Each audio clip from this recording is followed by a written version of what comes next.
Hey guys, behind me are the two hottest vehicles of the year. I'm of course talking about the Ram TRX and the brand new Ford Bronco. In this video, we're going to find out which of them is the better vehicle for you. So I've got somebody who's representing the car because I, of course, am driving the TRX. Well, car is a stretch. This is, of course, the new Bronco, which is a four-wheel drive off-road beast. But we're going to talk about the pros and the cons of each, and at the end decide which one is right for your lifestyle. Yeah, let's start with the numbers.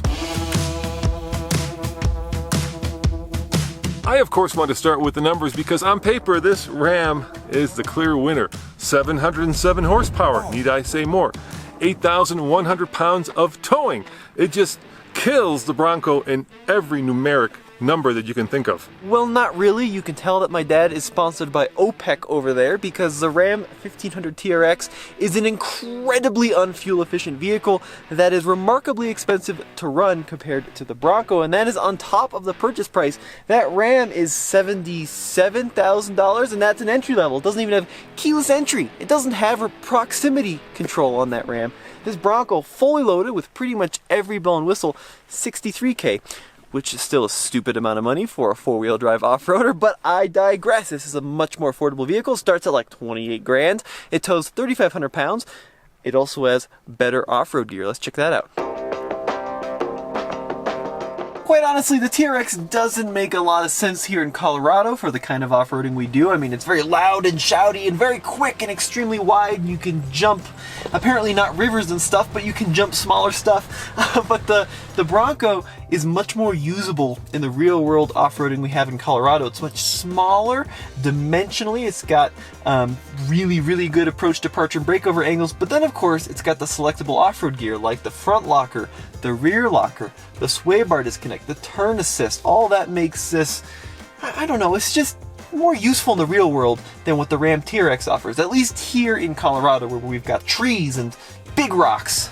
In the real world that we live in, the TRX has, well, things like active Bilstein suspension. So that GOAT mode that Tommy has, I've got the same thing, except it actually changes the suspension settings.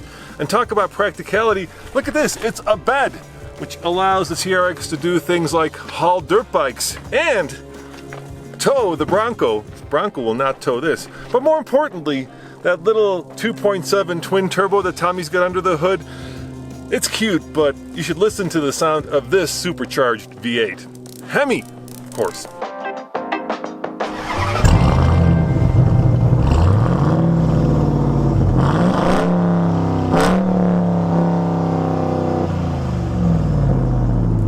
So yes, the 330 horsepower V6 in the Bronco does sound like a blender, and when the turbos kick in, it does sound like a fat man blowing through a straw. It is not an attractive engine note. But on the plus side, well, I'm just going to transition to the convertible top because the Bronco is a full convertible. You can pull the top back, you can remove the top, you can fit it with a hard top if you live in a cold environment, you can pull the doors off. I mean, it's a much more fun vehicle in that standpoint. It just doesn't sound as cool. Yeah, it's so much fun that there's thousands of them sitting at the Ford plant because your convertible apparently doesn't work very well with a hardtop. Yes, the hardtop is problematic. I do agree with you on that. But if you go with a soft top like this one, even in the aftermarket like we did, it's just so much more enjoyable than the Ram. You can just throw it open, have fun in the sun. It's like riding a four-wheel drive motorcycle. You know, Ford's like that old Jerry Seinfeld routine where he talks about rent-a-cars, you know, where they can take the reservation, they just can't hold the reservation, right? At this moment in time, Ford can take the reservation, they just can't deliver the reservation. And thanks to our friends at the Ronald McDonald House, we actually have this Bronco. So if you guys are looking for a great charity to support, please check those guys out. It's a home away from home for people and families with sick kids.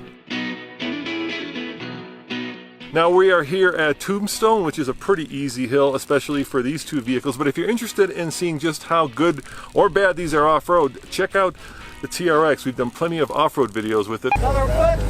6 inches. Oh, here we go. It's gonna start sliding. 2 inches.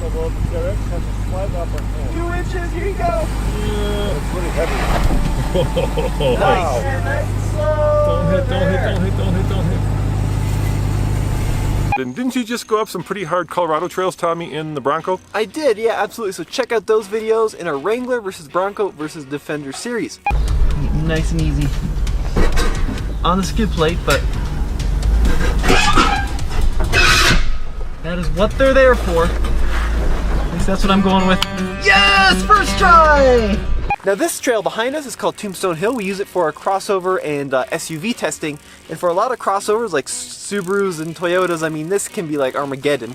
Got halfway up truth, and I'm already stuck. This doesn't bode well. Come on, Subaru, figure it out, figure it out. But I think for these two, they're gonna make it look super, super easy. Yeah, you know what? I have an idea. Let's make it hard. Let's just go up in rear-wheel drive. Yeah, well, the TRX, as you know, you can't actually select two-wheel drive. So you're gonna have to go up in whatever that is, four-wheel drive auto, and then, I don't know, we'll see what the Bronco does in rear-wheel drive. All right, Tommy, we're in the TRX, and let me show you why, even though this is a more expensive vehicle, it's a better vehicle. Because let's face it, the TRX, being a pickup truck, right, is the ultimate tool. It can haul, it can tow. If you want to put a camper top on the back, you can camp out of it, or a rooftop tent. And then you put it in low range like I have just done there, and it will easily crawl up anything that the Bronco will go up. And it will kill the Bronco desert running. It will not crawl up anything the Bronco will crawl up. It just will not that. It's too heavy, it's too wide, it's too big. It's very good at desert running, it's very good at moderate to difficult trails, but the Bronco is a proper rock crawler, and it'll just go further than this will go. Even you have to admit that. Look, I agree with you on this. We're getting 12.5 mpg. No, hang on. You gotta agree with me on the rock crawling point, Dad. This is a great truck. It is not a rock crawler. I've got, drive modes just like you have. Do you have a front locker? I do not have a front locker. Do you have a sway bar disconnect? But you don't need that most of the time. Yes, but 1% of the time you need that. But for the ultimate off-roader, you definitely need that. All right. You chose this trail. I wanted to do something way harder, and you were like, no, I think this will be good enough. This is, even by that, you admitted that the Bronco is a better rock crawler. I will admit two things. First of all, we're getting 12.5 mpg. Yes, I get that. Everybody gets that. We're going to get fuel economy. And we need a super tanker, oil tanker, just to keep it, fueled up. Guys, if you love Bronco content, we've done a ton of Bronco videos, along with podcasts and, of course, news. And we put that all in one place. It's TFL-studios.com. And best of all, you can download it to your phone as a phone app. So remember, TFL-studios.com, and you can find out if Tommy indeed regrets buying his Wrangler instead of a Bronco. Given the fact that if you want two specific use cases, if you want to go and rock crawl, then sure, go get yourself a Bronco. But if you want a vehicle that'll do everything, and then it'll be 95% of the Bronco on the rock crawly bits, this is a much better buy. 95 is generous. Look, 80. all right, let's talk. 80%. We've done 0 to 60s on both of them. How quick is that Bronco 0 to 60? I care. People out there care. Buying an off-road vehicle for if you're buying an off-road vehicle for 0 to 60, you're buying it for the wrong reasons. 0 to 60 in the Bronco. Spooling up. Yeah, doesn't make a lot of difference.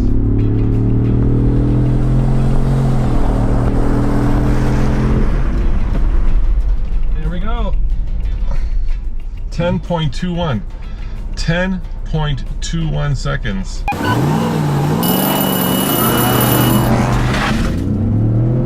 Oh, come on! Oh, man!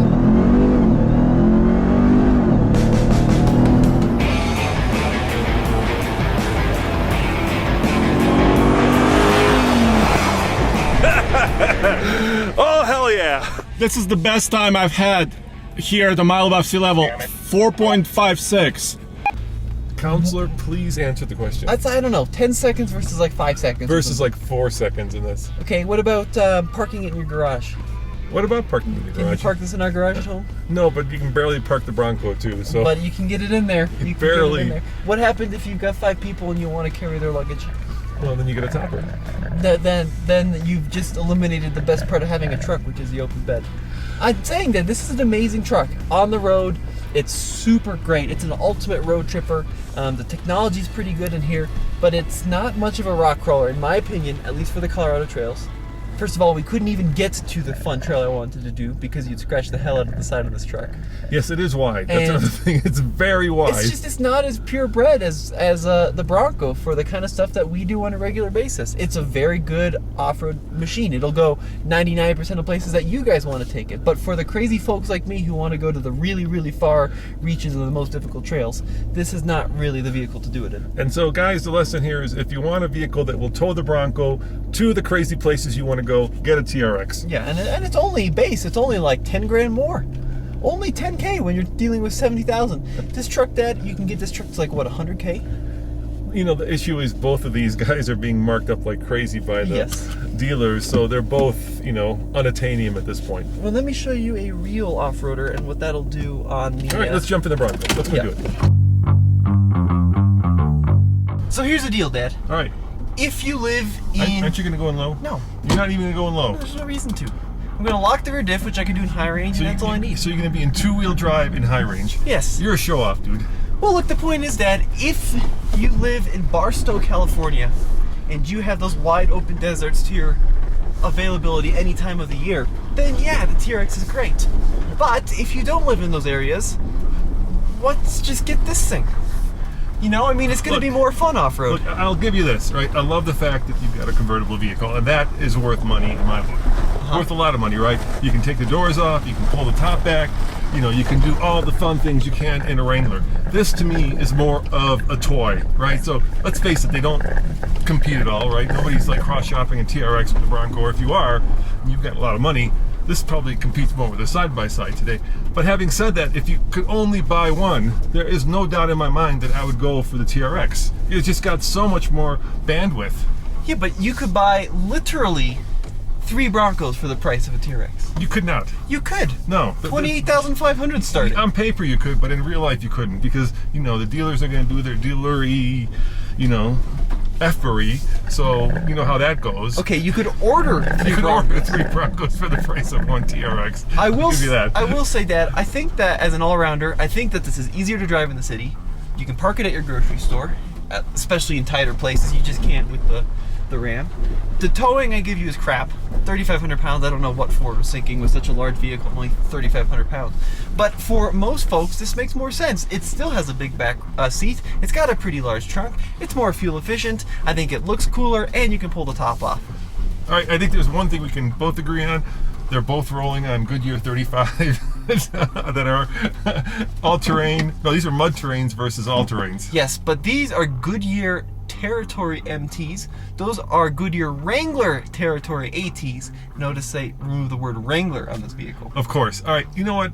Let's go down the trail a bit and talk about just general comfort when, you know, not doing any kind of off-roading, but kind of going down the trail and, you know, enjoying the merits of the vehicle for what it is. Are you going to ignore the fact I just walked up that hill in 2-wheel drive, where a lot of crossovers are like, The TRX would go up in 2-wheel drive if it could do that. doesn't have 2-wheel drive. No, and it doesn't need it.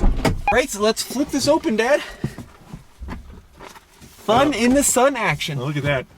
A best top with a built-in bikini top, Tommy. Now, That's pretty cool. Bimini. Bimini. On a Wrangler, this is a bikini. Yeah. On a Bronco, this is a bimini. I kid you not. That's the deal. All right. A Bimini. There you go.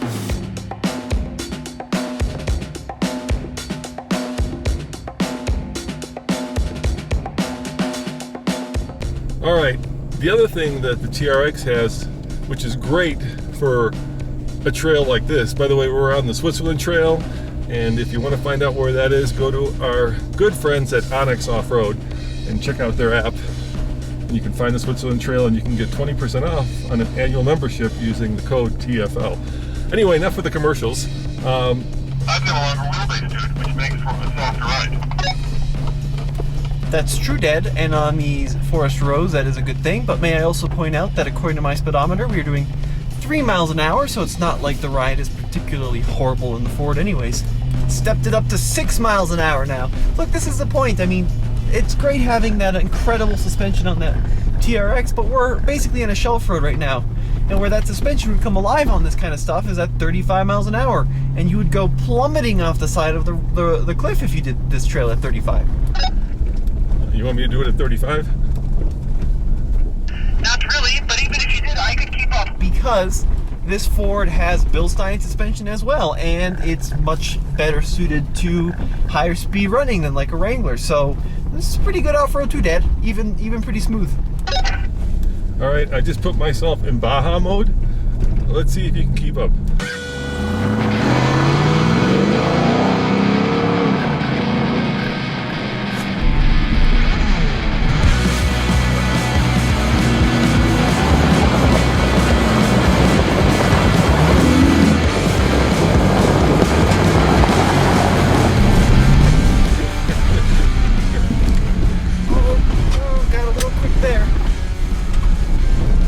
So that was 40 miles an hour, dude, and you're in my dust.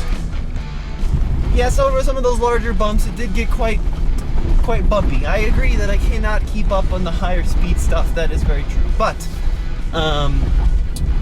for most stuff, Dad, that we do on our weekend, I think that the Bronco is still probably better suited, just because it's so much smaller.